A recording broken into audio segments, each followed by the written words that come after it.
Hello, this is a video on what does sine of 30 degrees equals 0.5 actually mean. So we're looking at conceptual understanding of trig, not just being able to use the equations and rearrange them to find unknown sides, but what does it mean that sine of 30 degrees equals 0.5?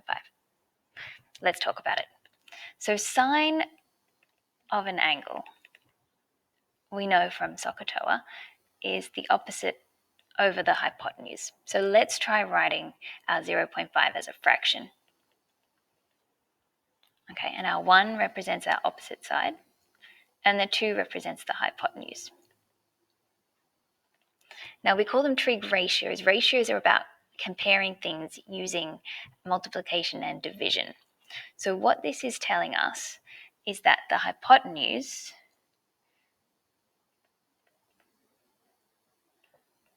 is twice as long as the opposite side.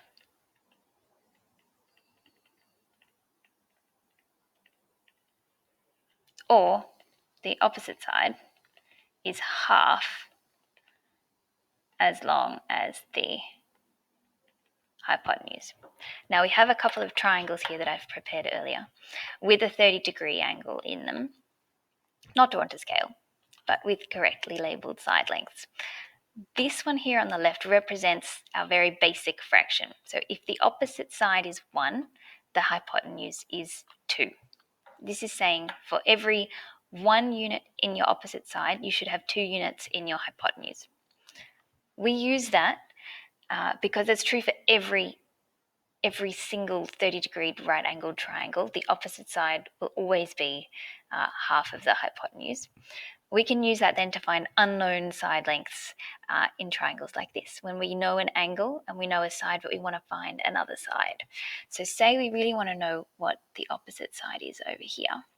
We know we've got a 30-degree angle.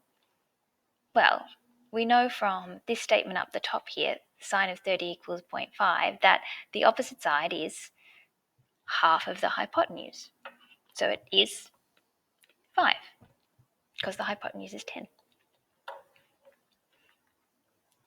We get this, by the way, sine of 30 equals 0.5. You can find this from in your calculator, but you can also, and how they did it in olden times, is you draw very accurate triangles with a right angle and you measure and you find the ratios. And because all triangles with a 30-degree angle or a set angle in them are all similar to each other, that means the ratios of the sides are always the same. So in any 30-degree right-angled triangle, the hypotenuse and opposite always have this relationship. Let's show how we do it with an equation. So rather than just saying, well, we know it has to be half, which is perfectly fine, let's set it up using the equation. So sine of theta is opposite over hypotenuse. Fill in what we know. We have sine of 30 degrees. The opposite side we don't know. We'll just write opposite for it. And then the hypotenuse is 10. We want to find the opposite. It's currently being divided by 10, so we multiply by 10 on both sides. So we have 10 times sine of 30 degrees equals opposite. You put that in your calculator and it tells you that 5 equals opposite. So all it is using is the fact that we know that the relationship between them is that one is half of the other, and that it's a set fact. And there you go. So 5 then is our opposite side.